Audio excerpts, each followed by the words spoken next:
Hey folks, thank you for stopping by Kaiser's Castle. Today I have a great guest on, but take a seat on my big orange couch, grab yourself a coffee, tea, soda, or adult libation. Kick back and relax. Great guest today is Jeffrey Prather.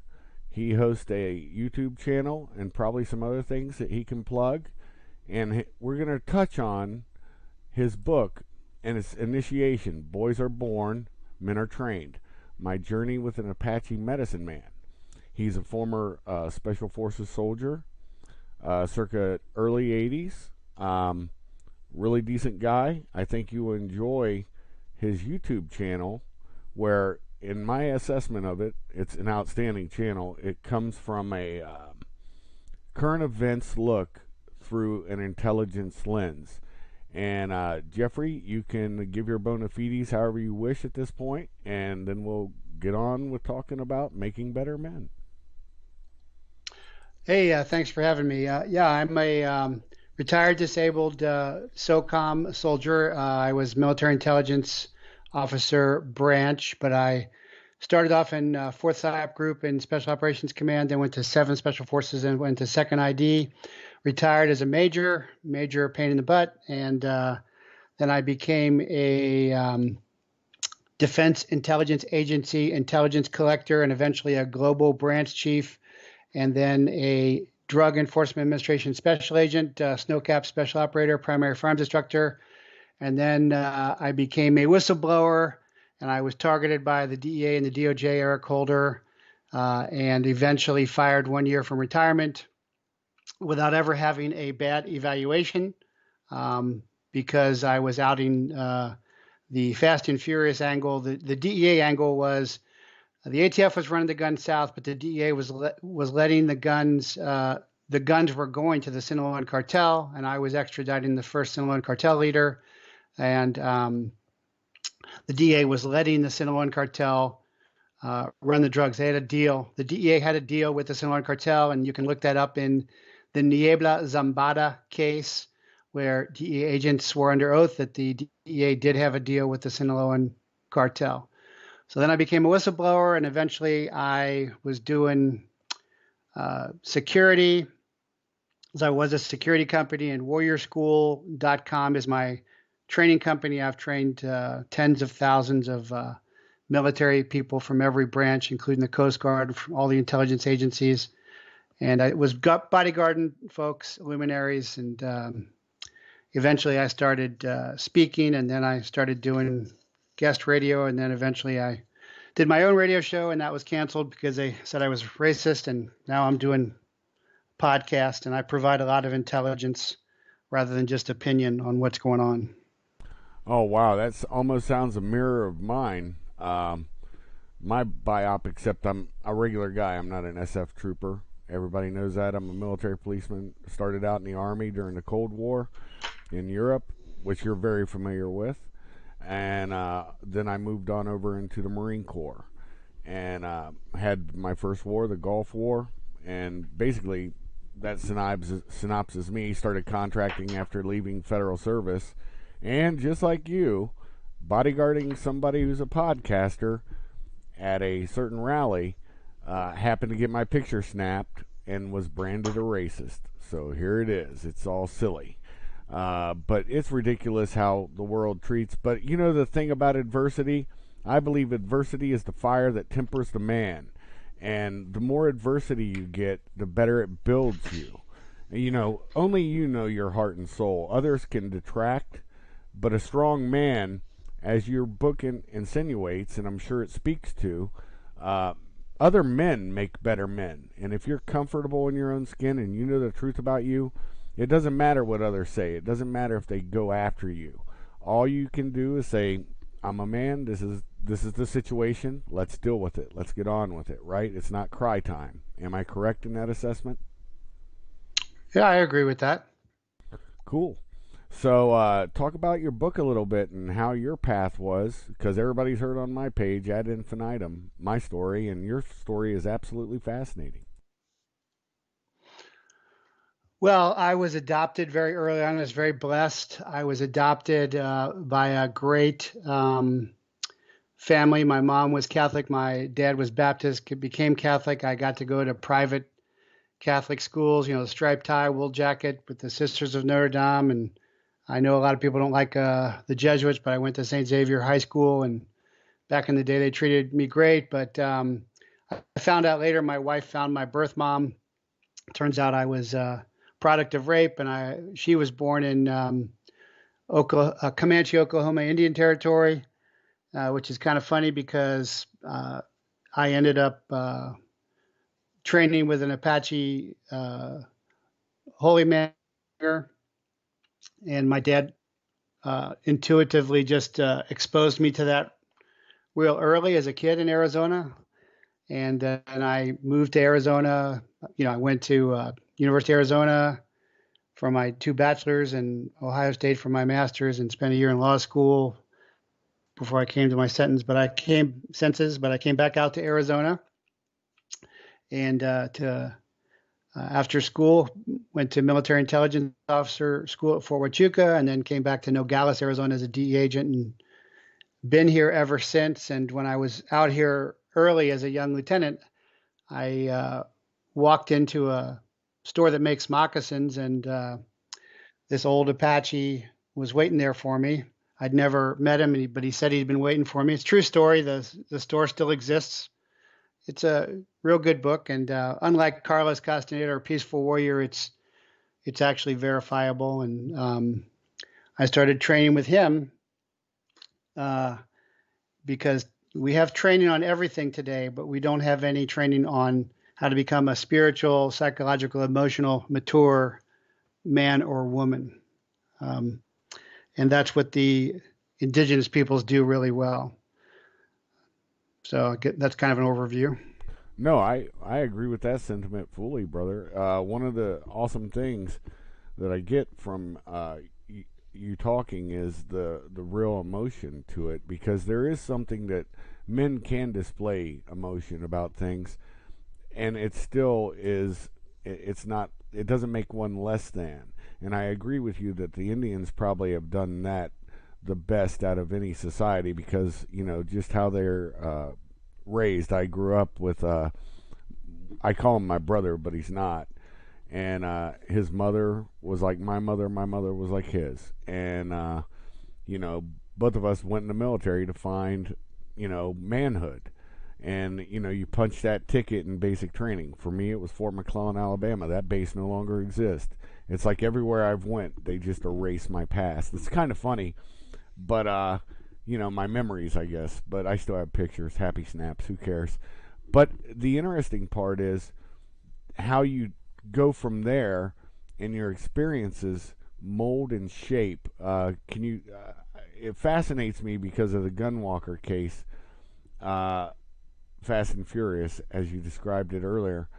One of the gun dealers that were set up by the ATF, I actually worked for. He was a Class 3 machine gun manufacturer, and that was in Ohio. So this had far-reaching implications, and I saw it firsthand. They got him on paperwork violations and put him in prison for 3 years, and it was the most BS charge I've ever seen done, and it was all to cover up Holder and Obama's plans to smuggle guns down to South America and arm one faction of the cartels. In my opinion, you can tell me if I'm wrong, because that was your specialty, brother.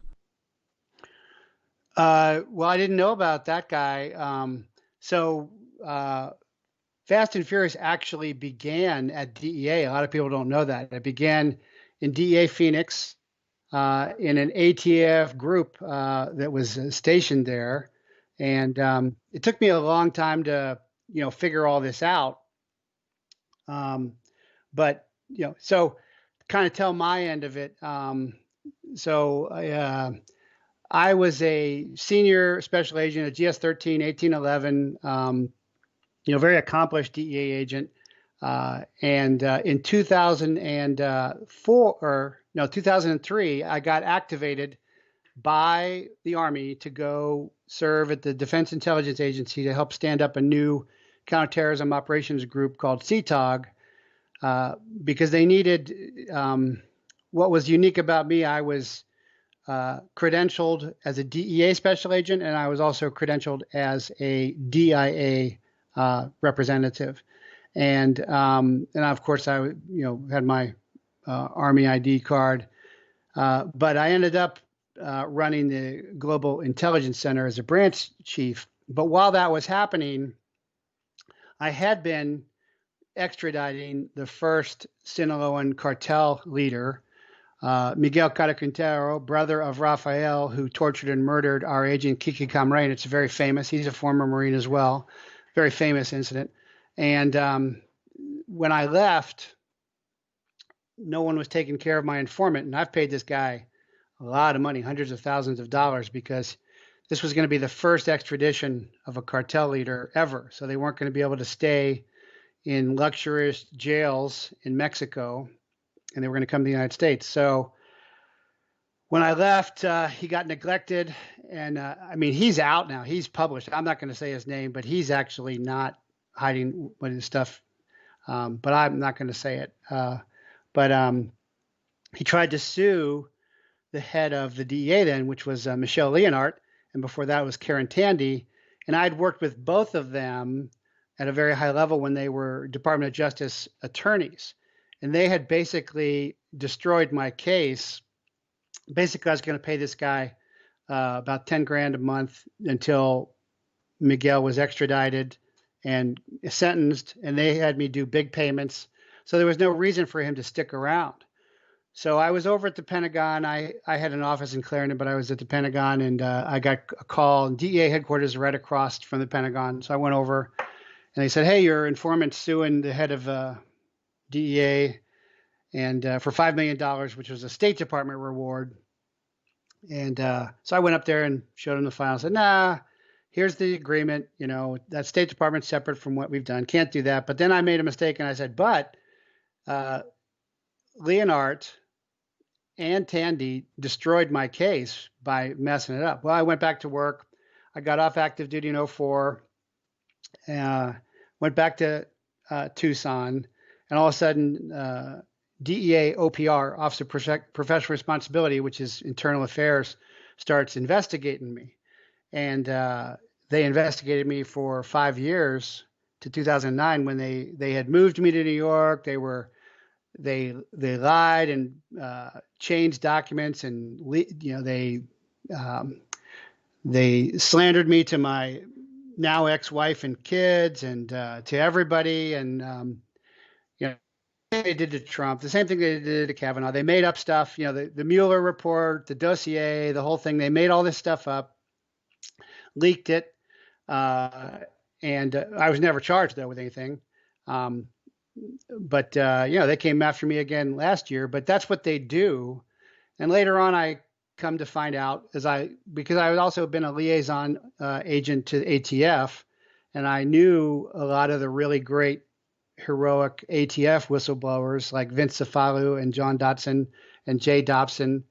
And I finally put it all together that Holder and Obama and Clinton, because Obama invoked executive privilege on Fast and Furious. Holder denied it and then sent letters and then recalled his letter. So he perjured himself. And Clinton, was all about running. They're all about running. Fast and Furious, Benghazi, Syria are all covert international gun running operations. All of them. It's just really one big. And so is Chaz and Chop and all the stuff that's going on with China. So that's my sad story. But now, I've done a lot of speeches. Now I get applause. But back in the day, everybody thought I was evil and bad because they're like, "You're saying the DA's lying? You're saying Eric Holder, the Attorney General's lying?" Now it's like, of course they're lying. That's all they do is lie. But back in the day, it was not fun. Well, brother, here's my assessment on that because this is my opinion, and I'm the foremost expert on one thing, my opinion. In my opinion, the SES and the SIS are the problem. That is where you get the corruption. It's never normally, I mean, you have it with agents for, let's say, corruption, minor corruption in money and whatnot. That'll happen with any agency that's a bureaucracy like these ones because they see the big guys doing it and they're like, well, I can get a slice of this pie. It's absolutely what you said is spot on. You have the heroic agents and officers within the organizations, and the first thing they do is vilify you and try to isolate you. They to take apart families. They tried to do it with General Flynn. People can talk all the smack they want about General Flynn, but he was a family man and a Christian, and that's why they vilified him. That's why the Obamas had to get rid of him because he would have pulled this out from what was happening quickly. And I believe the Obama administration knew that, and they had to isolate him and get him away from Trump so they could pull off what they did to Trump and keep saying Russian, Russia, Russia. And that's not correct. It is China, China, China right now. And I've said it too. It's also the East Germans. Um, I was given a list from a brother of mine who works for an agency in Germany. I'm not gonna, but I did float it out to agencies, and we'll see where it goes from there. But this entire Antifa Black Lives Matter movement, this is not just everybody keeps saying billionaires, billionaires. No, it's nation state paid for and funded too, and that's a big problem. And I don't think a lot of people have seen that. But of course, young men with integrity who become men will put themselves out there. I've whistleblown on several things also, and that shows the key to a man, and that does reveal what is it? Adversity does not build character; it reveals it, and I think that's a very good thought process in your way of life. And it sounds like you've done exactly that. You've built a fine character, and I think you're, just from my assessment looking out and from this story I just now heard, I would say, in all honesty, anybody who read your book would see the beginnings of building a man of character. And your thoughts on that assessment? Well, well, yes. I mean, thanks for the compliments. But I would say that a lot of people say, well, it's just the guys at the top, but I really think it's a lot worse than that at this point. I watched DEA go from, we were the first really international law enforcement. We had gun cards for carrying in foreign countries rather, and the CIA would like to use our credentials a lot because they could carry guns because we carried guns because we could legally carry guns. And kind of like the military defense attaches, we got along pretty well with our counterparts. But I watched it change where it got corrupted, like the FBI. And you don't see hardly any FBI whistleblowers. You see a few CIA whistleblowers. But you look at the Stroke stuff and the Page stuff and the Kleinsmith stuff, where they're just perjuring and there's minor charges, and Barr hasn't done anything because he was CIA, and it is incredibly corrupt. And now that I'm doing my podcast has taken off, I get a lot of contacts from guys like you that have worked in the field and tell me stuff, and then I go down that rabbit hole, and it's always worse than than I thought it was. And I experienced it firsthand. I thought I knew how bad it was, but it's really bad, and it's very sad that we have reached that point. I don't see much good at all in the FBI. And I worked with, if you remember back, the Miami gunfight, and Ed Morales, the famous hero of the Miami gunfight, was a personal friend of mine. We worked together. I graduated from the FBI Academy in 1990 because the DEA didn't have their own academy then. It was a DEA special agent course, but it was at the FBI Academy. Um, but I don't see any redeeming qualities anymore about the FBI, Here, nor the CIA. here was my assessment of DOJ in encompassing the FBI and everything. Barring the Marshal Service, which in my opinion are the infantry for federal law enforcement, basically the grunts. Because if you're doing a raid, you're doing it with marshals, USMS, U.S. Marshal Service. They seem to have kept a tight ship. But once they brought ATF, I believe it was prior to that a little bit under Clinton, but once Bush Jr., I hate to, I'm a political atheist. I have to be. I have to look at things completely, open, and that's actually a new thing for me for quite a while. Well, a couple years, early '90s when I started to really, or early 2000s when I started to wake up. It was after Afghanistan, Iraq, and going back into federal LEO that I saw some things. And I think when they did the realignment of federal agencies and they brought ATF, which has always been corrupt. I mean, they go back to the 1960s, and even before that, there was a book by Alan. I can't think of his last name. Feel bad about it, but he had a book that documented all the corruption. And ATF's always been dirty water. And what happens when you pour dirty water into clean water? Everything gets dirty. And I think that is what really turned the spigot on. Would you agree with that or not? Uh, well, I'm not sure which part you want me, what part do you want me to respond there to? Kind of lost your Oh, focus. okay. When they changed, like ATF was in Treasury Department, right? Oh yeah, yeah. And then they, So yeah, yeah, so I talked to a lot of agents, some active, some retired, and in fact, when the marshals went up to Portland, they were getting blinded. I'm proud that I provided some anti-laser spectacles because three of them were blinded to them. And I would agree with your assessment that it's the least corrupt, basically because it just does fugitive warrants and court stuff. I mean, everybody does their own raids, but FBI is totally corrupted. ATF, DEA now. It's kind of like I think it's the FBI against the Marshal Service. It's kind of like the CIA against the DIA and maybe the NSA because Admiral Rogers was there and he's the one who told Trump they were spying on him. And I think that's kind of where we're at. And people don't realize how corrupt all of this stuff is at this point.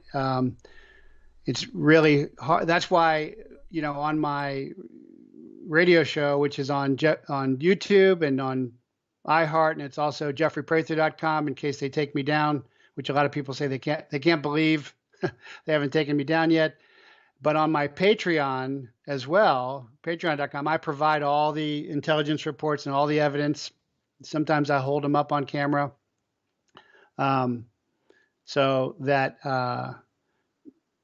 shows what I'm saying. So this is really really key, important election, and we'll see what happens I agree with with that. it. I agree with that wholly, Jeffrey. The one thing that I'll say about 2014 at the end of it, 2015 is when I started to see a big divide between the ICs. And I believe Mike Rogers. First I thought he was a black hat until I found out about the Trump meeting when he moved his operation to his headquarters in New Jersey. That was solely because of Mike Rogers, and in my opinion, he became a white hat. And I just thought something's wrong with NSA because of how they turn their microphones and everything should have been pointed outward because that's their mandate, and they turned them in, and I was not happy with that.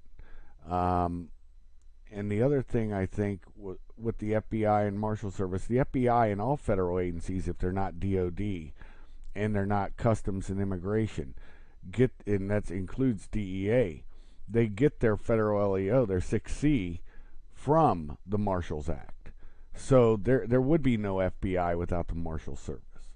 And I'm a big advocate for the Marshal Service because I think highly of them. It's like the sitting sheriff. A sitting elected sheriff is responsible to the people. For some reason, the Marshal Service's ethics and their morals and the way I remember at FLETC, remembering that they all had to memorize officer down page every day when it came down that there was an officer down. They'd give them a name, and they would just flat ask them what happened, the specific details. They had to know that stuff. And unless you were with, like I said, DOD and Customs are about the only two law enforcement agencies that don't fall under the Marshals Act. And I honestly think you get rid of the bad by just giving the marshals the access to. They should take over DOJ, in my opinion, and rebuild it from there. I don't know another way to fix it. And on the intelligence thing, CIA just needs to be shut down, in my opinion, and let DIA do it because they're better at it anyways. There's a guy I've heard him talk, Robert David Still. He's like his best source of human intelligence always was from the defense attaché at an embassy. And it makes sense because the defense attaché is always out there. You know what I mean? Oh yeah, during the Gulf Wars and everything, the CIA would go out and armored, 6 convoy Suburbans, and DIA would go out in a Haji truck and get the job done. And I got, I'm not a hero, but I worked with heroes. One of my NCOs was Eric Maddox, who found Saddam when he was attached to a Tier 1 dev, and he convinced the squadron to ignore the Pentagon targets and go after his targets, and found Saddam through interrogation. He wasn't a case officer; he was an interrogator. That's the stars now are interrogators, not case officers. So, yeah, I agree totally. Exactly. The METs, the mobile interrogation teams, they were the stars, and that's a fact in all aspects of the global war on terror, and that nobody can deny that. That was the rock stars back then. I don't really know. Like I said, my last contract was in 2018, and I just took one just to keep frosty. And I looked at it, and I was like, well, this is closing up, because it is. Afghanistan at that point, Kandahar Air Base, it was nothing more than security. There was no more running and gunning and going out, and they created all these new, I don't know how to explain it, new ways you have to move. In it was 2015, it was 2013, at a combat outpost, Talicon.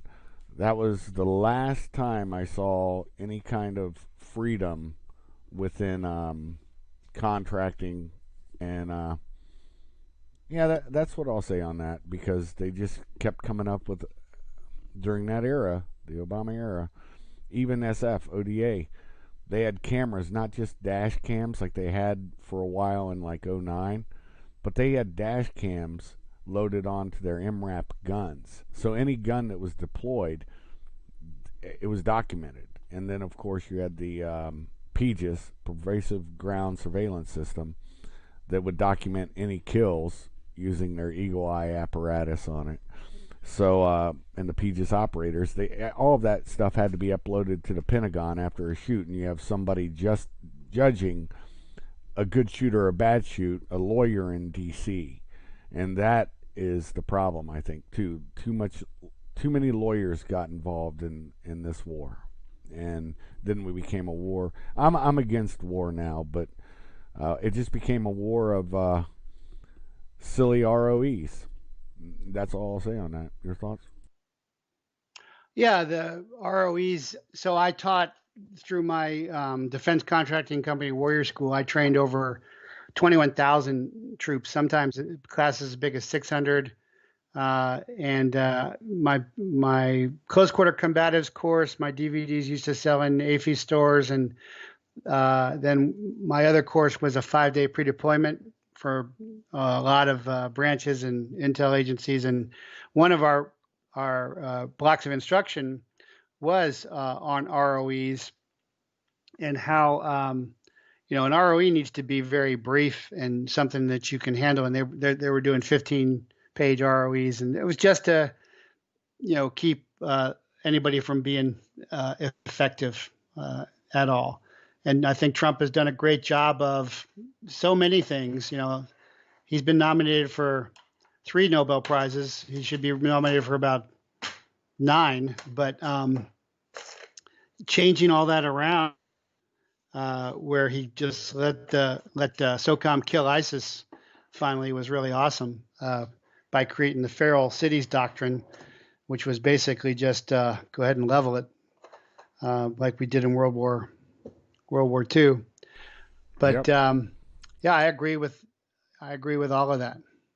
One of the things that's fascinating is people forget General Petraeus. Before, when I first went over to Iraq as a contractor with SAIC and then switched into MPRI, with the ISATAP program, International Criminal Investigations Yeah, I Assistance know Program. ISATAP, and I Yep. worked with SAIC and on everything you're talking about. Yep. So you know what the deal was. But in Mosul, when I got back from my first leave after 8 months of being in Al Qut, Wasit Province, and at Diwania and all those areas, the interesting thing about it was, I remember during the Gulf War, the shift from uh, communism, being anti-communism, to anti-Islam, not Islam as a religion, but Islamo-fascist, as I like to call it.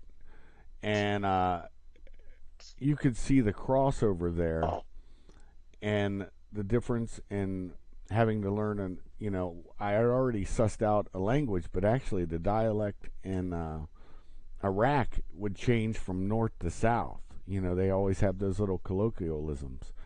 And the other interesting part about Mosul, up there before Petraeus was running it in '05, he was in charge of Mosul, and he told the people, "Hey, look, if there's artillery, anything coming in on us, any mortars, whatever, we're going to take a city block." And he was doing it. And guess what? Mosul calmed down when he was running it. In '05, it was on fire like gasoline. And or '05, '06, late '05 and early '06. And I saw the ramifications of, just if you have an effective leader. I don't know why the military always does this, but they'll take them away from something that's very successful. And I do believe the ISATAP program was successful because of him, so I'm not negating that. But he was a better war fighter and a very competent administrator to the ISATAP program, I believe. But the effectiveness of that general in that area, nobody, that was par excellence, in my opinion. And it really made me angry what they did to him later on. Your thoughts? Well, ISATAP is International Chiefs of Police, so it's policing reference in instead of war Right, fighting. right. But Petraeus, there was a major Gantt in Special Forces. Well, that's where Petraeus finally got his doctrine to turn around Iraq. And there were, with they used to be called HSTs, putting interrogators with tier 1 units on the tail. Yep. That was my little contribution. But in the first 3 weeks of the second Gulf War, there were like 3 of us we were MI majors, but we had SF backgrounds. I never was on a team. I got to go to courses, Q and SOT and stuff like that, but I was never on an A team. I was on a B team. But we said, hey, the conventional war is over. You're now in an unconventional war, and you got to change. And we were talking to the DNI and stuff, and we're trying to get them to understand that, but they were afraid of the term insurgency because the Walter Cronkite had said Vietnam insurgency, Tet Offensive, big loss, when Tet Offensive was huge win. And so until Petraeus came in, listened to Major Gant and turned everything around, then of course he got hung out to dry and betrayed by Obama, just like Flynn was. And Flynn wasn't my DIA commander. It was Admiral Jacoby in my day, but Flynn had said, "Hey, I'm going to reform the IC, which is the deep state, the deepest part of the deep state, the intelligence community, and I'm going to not disbelieve Pizzagate until I look at it." And that, of course, is not just satanic, but it is one of the three parts of the dark economy of the worldwide deep state, which is people, drugs, and weapons. And all that's starting to come out now. So yeah, I agree with everything you're saying. Yeah, I prefer to call that the skin trade, because classically that's always been what it is. You go back to the African wars, mercenaries, contractors. In all honesty, if like the stuff I do now is all independent, I haven't worked against U.S. policy, but I've not worked for the U.S. officially for many years now, and it was because of Obama. I just don't trust the deep state anymore in the IC, and so on that level of contracting, there's more. I think there's more accountability because it's your bacon that you're putting out there, and you're not running. And big army, big Marines aren't going to come get you. They don't care about you, and that's a good thing for, I think, an operator. And I'm only an operator because I've met operators and become one, and I've learned from them, great men from different wars. But the human trafficking, both children and adults, that's a part of the skin trade. I'm talking about killing, stealing. It's the way I sum it up. And then dope and guns. That's always an evil mix. You add diamonds, gold, silver, any other precious metals or precious minerals, that's a witch's brew. And I do believe it's satanic. And I agree with you fully on that, brother. I mean, it's scary to have seen it on the inside and reported it. There was a company I worked for. It's in a neighboring state of yours where it was based out of. I'm not going to say the name of the company because we're still in litigation over it. But I went to, and this is under Obama, his Aid for Africa program. They were human trafficking Ugandans for the static duties. And this was in '09. And the president or whatever, dictator of Uganda, got $2,000 per head. Those Ugandans were making, per month, by the way. And those Ugandans earned $600 per month. And I was like, I never see their passports, just their LOIs, their little paper that says they can eat at the DFAC, go to the PX, blah, blah, blah. That would be the only thing you'd see in their little orders. And I was always confused. So one day I get them off the range. I just got done taking them out and shooting with them and teaching them how to shoot better. And a lot of these kids were child soldiers too. We had a guy who beastied one of my Brit mates beastied this guy on the gate. I think it was gate 12, and the guy killed the British, the British gentleman, and then blew his own brains out. So we weren't dealing with stable people. And so as I'm putting their training records up, I'll never forget, I opened the wrong drawer, and there's all their passports. And I looked over at the project manager, and I'm like, what is this? And he goes, they'll lose their passports. I'm like, no, this is human trafficking. And I reported it to AFOSI. I reported it to now they call it NCIS. Back in my day, it was NIS, Naval Investigation Service. They had to get that criminal in there.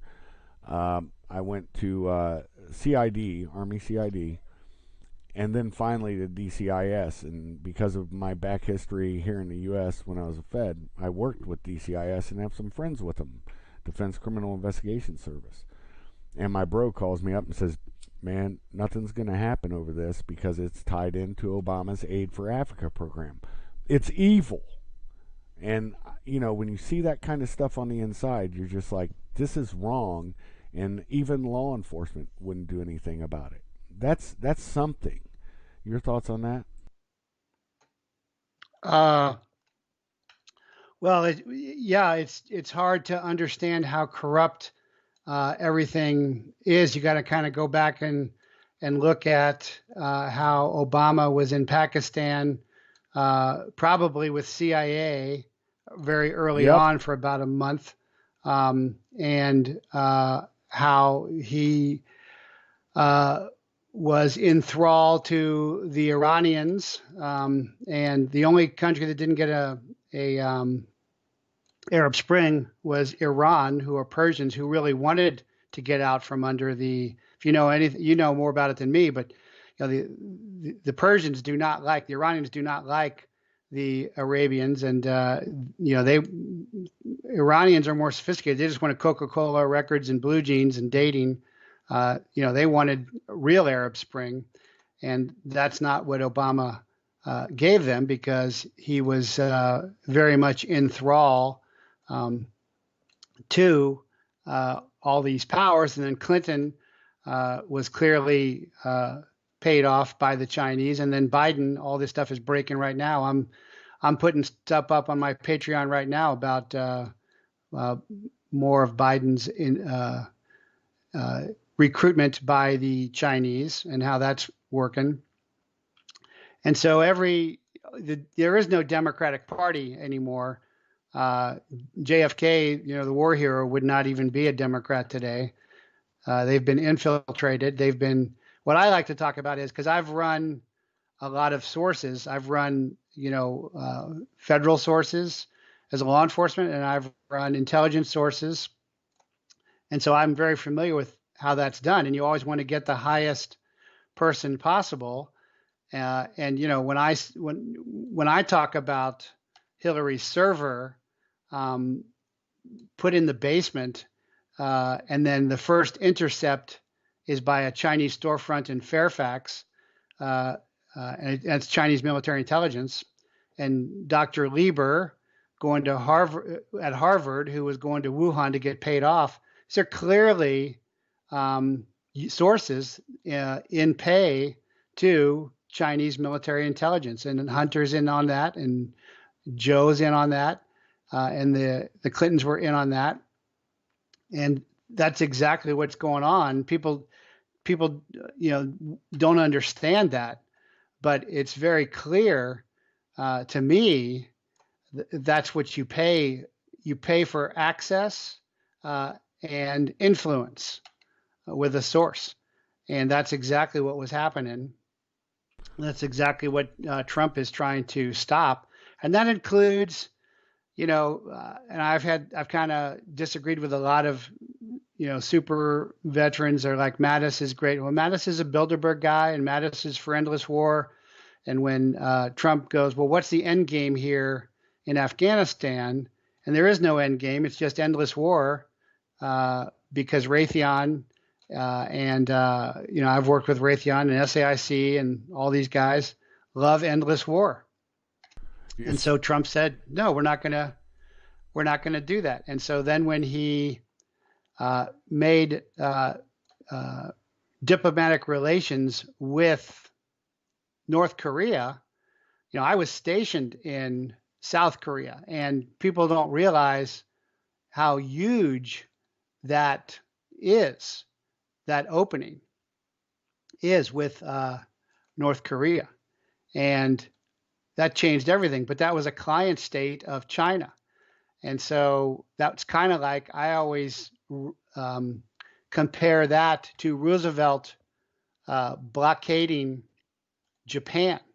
And if you've seen the great new movie, which is really good, Midway, it opens with Yamamoto, who liked Americans, and he didn't want to fight us, talking to Leighton, the intel officer, probably the greatest intel officer of all time, uh, and saying, don't push us into this because the military will push us into this. So I think that Trump, knowingly or unknowingly, by opening um, North Korea, uh, made China rush everything, and that is when they activated their sources, like the Clintons, like the Bidens, and that goes to Seattle, and that goes to all these towns where the Maoist insurgents are, with Black Lives Matter and Antifa, where you'll see that the news media doesn't show up, but they're flying communist Chinese flags. That's true. And Dr. Lieber at Harvard was being controlled by a female Chinese People's Liberation Army military intelligence lieutenant. I actually, So it's real clear. Sorry, go ahead. I was just going to add to that. I actually have tried to tell people they think, first, the college professors are mostly Marxist, but Antifa has morphed to Maoist. And I actually got into a heated exchange with a gentleman on a page that, I belong to. We're just all social rejects on there. But we discuss things in a normal, it's gentlemen disagreeing and still, agreeing to disagree. And he was arguing it's Marxist. It's Marxist. I'm like, no, it's not. This is a Maoist thing. And he's like, well, they're not doing this, they're not doing that. And I'm like, the purity spiral comes after they take control. And a lot of people don't understand. There was a while between Mao's seizure of power until the Great Leap Forward and the Long March started. And that was where they were killing people just because they wore eyeglasses. I mean, it's absolutely ridiculous where they want to go with this. And just like, and there's another thing that I see that kind of fascinates me because they blended it with a Jacobin kind of look to it, where they, the Chaz was a prime example where they erected their mock guillotine.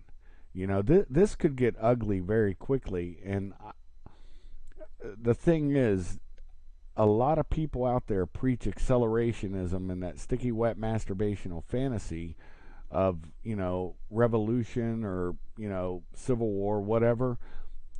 They haven't seen a civil war. They don't know what that looks like. They don't realize it's a war at doorbell level. And I've seen it overseas. I know what it looks like. You've seen it overseas. I guarantee you, me and you can agree that we don't want to see it here. Your thoughts? No, so yeah, and I will. A lot of people throw civil war around, and I always say this is not a civil war. And when you call it a civil war, you're going along with the psychological operations of the effort, because it isn't, the southern states against the northern states. Even in Seattle, most of the, having read the source reports, they say most people in Seattle do not support Antifa BLM. That's hardly a civil war by any means. Right. So when you say civil war, then you start to give it more legitimacy than it is. What I say it is a covert World War IV, because the war on terror, which we both have our ribbons from, is World War III, because it's global. World War IV is the insurgency, covert insurgency for freedom versus tyranny, which is represented really by the United States against China. But if you look at France and Yellow Vest, if you look at Brexit in England, if you look at Iran, demonstrations, revolutions, if you look at Taiwan, Hong Kong, inside China, inside Wuhan, where they're screaming murder at the mayor, it is a worldwide war. that's happening. I agree. And but covert means, uh, and I was just somebody was contacted me from another show because I've done lots of I try and do everybody's show because I'm on what I always say is, and by the way, I don't care whether it's Jacobian or Maoist or Marxist. I don't care whether it's Saurians, Nordics, or Greys. I'm on Team America, and I'll fight any of them, and I'll fight all of them. Hell And yeah. I do other people's shows like yours because if you're on Team America, then we're on the same team. Yep. I was contacted a while back by somebody who was telling me about the Israeli art students in 9/11 and the DA offices, which I didn't know about. And so I looked into that and said, okay, usually I'm pro-Israel. My wife's family is Jewish. And of course, in my chaplaincy, which by the way is christchaplaincy.com, I'm an ordained chaplain. It's a spiritual warfare chaplaincy. We have 2 free services every Sunday. And we just had our annual camp, which was Faith, Family, and Fortitude, which was really cool.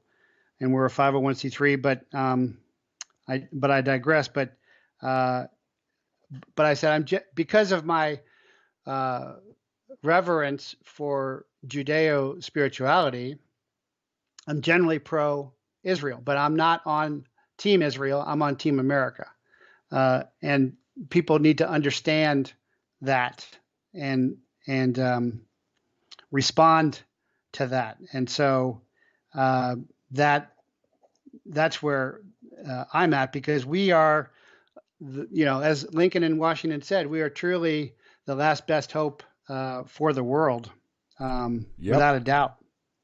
Yep. Without America, there would be no. Look, how I look at it is, if Atlas falls, if America falls, one thing is certain: you'll not find a freer place on the planet, and the world will be in a very dark place. You think the Middle Ages was bad? Oh, the world can turn ugly very quickly.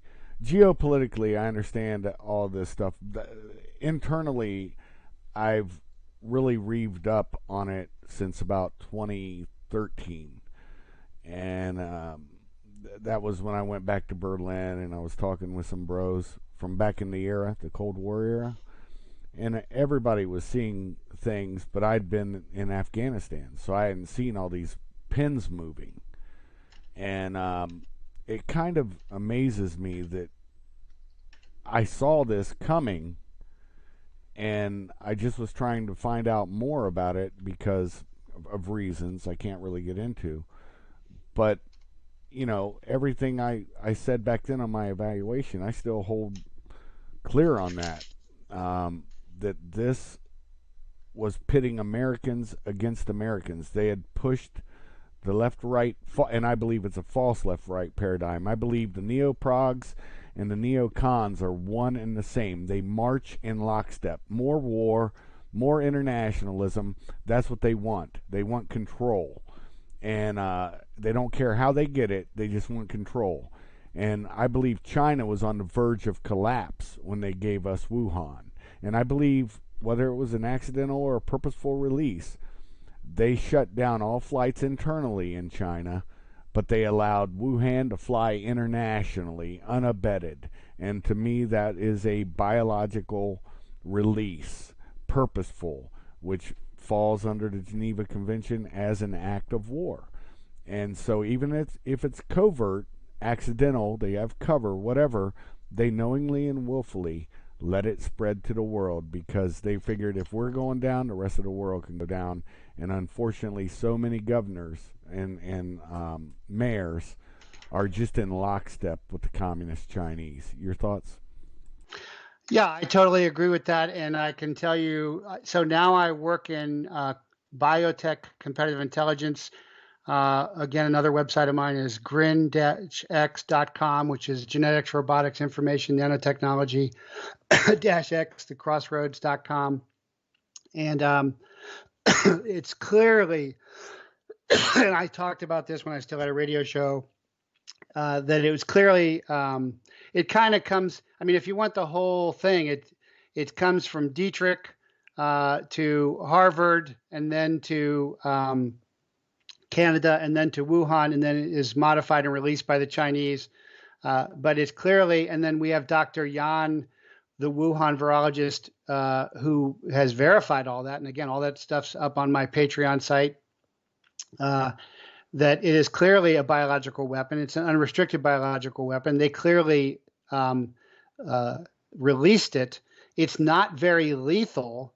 CDC says that only 9,000, 300 have died.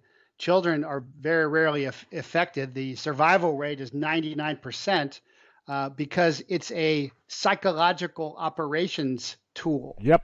And it was designed for economic battle in the Chinese doctrine of unrestricted warfare, which was developed after the first Gulf War when the Chinese went, nobody can take us head on. We're going to have to use unrestricted warfare against them. And so that gets kind of deep for people to understand. But the interesting thing about all that is that I believe that Trump and certain aspects of JSOC and SOCOM are aware of this, and there are indicators that there is response to that. The LA SOAR Task Force 160 operations training were not training; those were operations, and you can see if you look, it's kind of like looking below the surface of the water. And I talked to a lot of soldiers and Rangers and really fabulous veterans, but they haven't done covert ops like I have. I started with the Contras, and then I went over to DEA to the other side of that and saw all that. And so it's hard to see what's going on, but it really is going on. And we are responding to that. But because it's an insurgency, people are like, well, why doesn't Trump just crush these domestic terrorists who are burning police alive and assassinating them and shooting little black kids?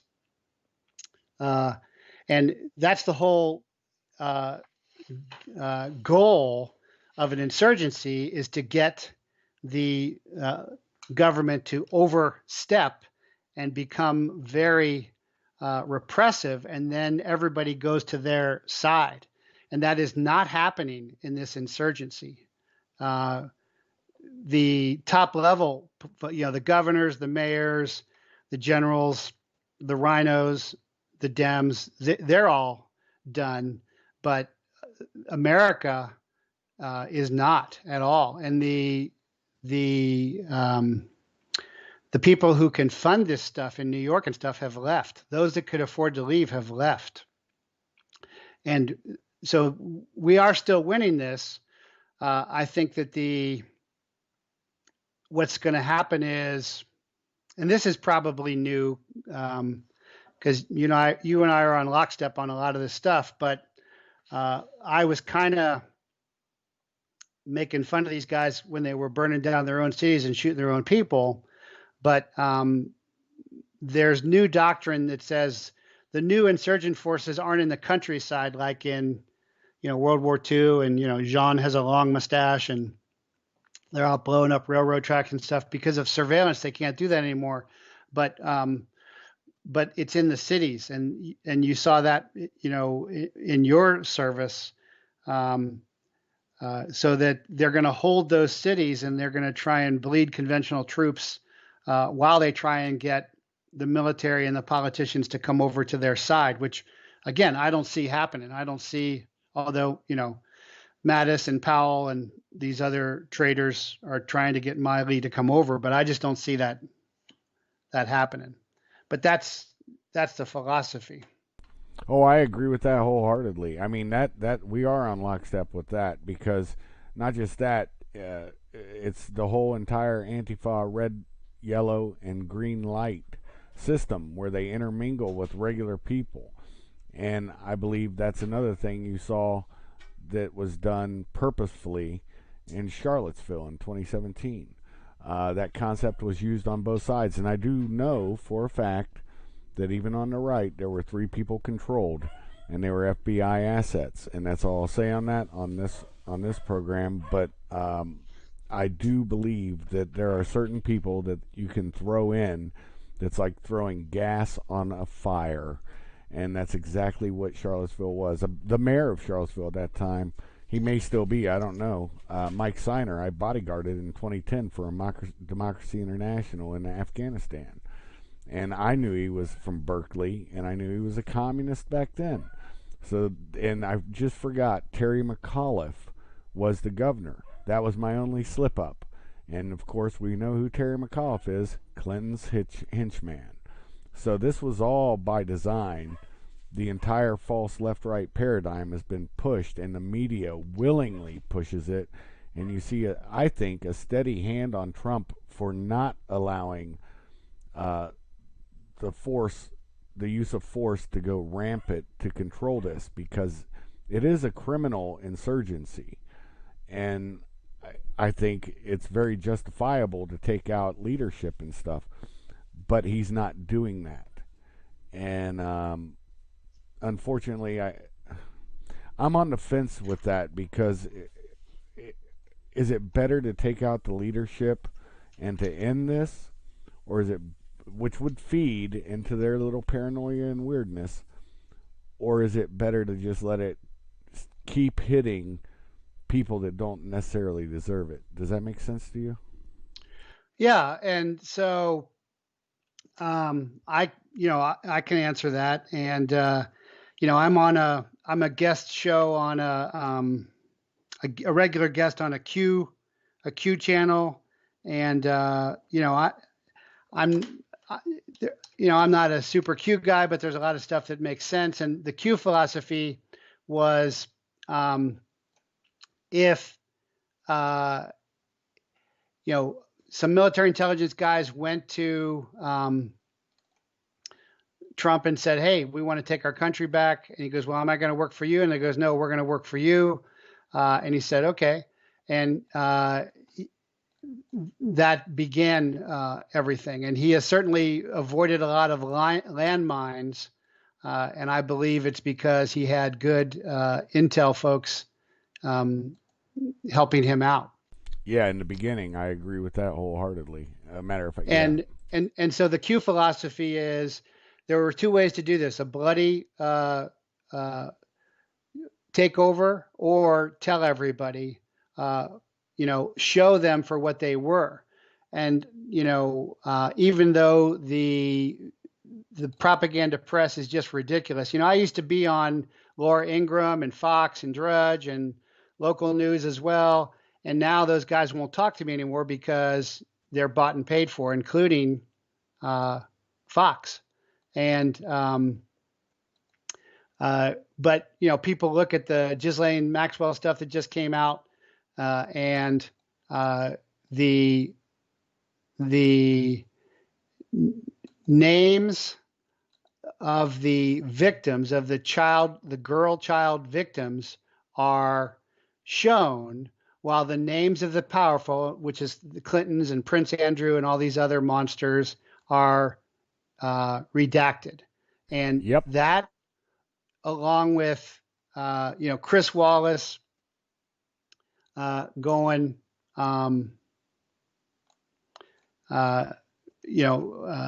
it's what about white supremacy? Burning down cities.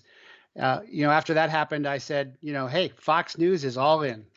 They are all in. They are paid off. General Jones with Patrick Berge on ShadowNet and Shadowgate. And so that's why it's really important to have,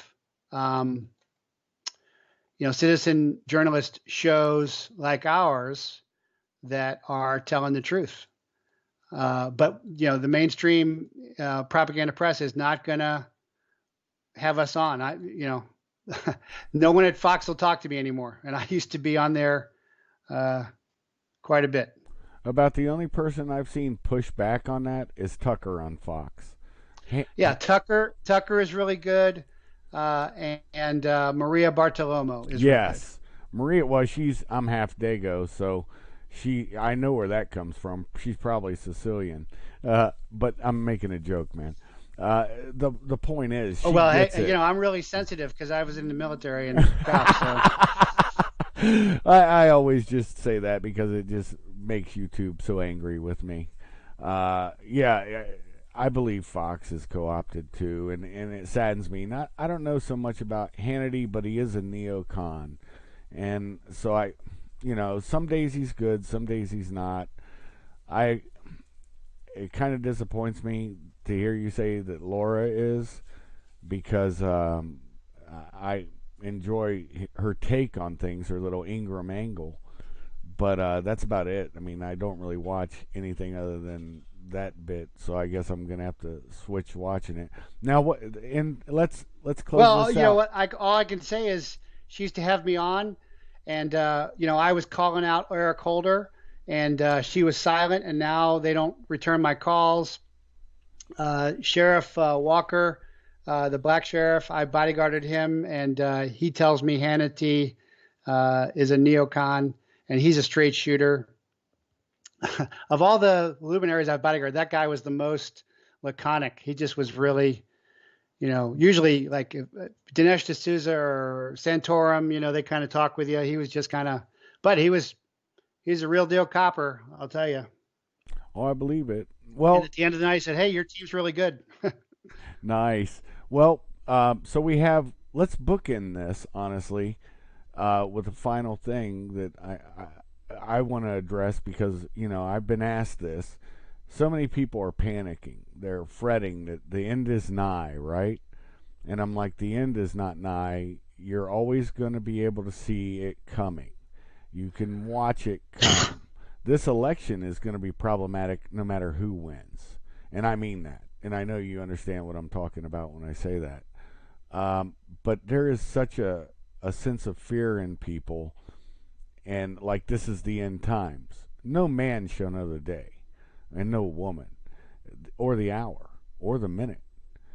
But you'll see things develop, and we are seeing some things. But I'm sure the people when Germany took over saw things. I'm sure when Rome fell saw things, and it didn't end the world. And so, on a positive note, uh, besides voting, which is the positive thing, and like I said, whether you vote left or right, I don't care. Just vote.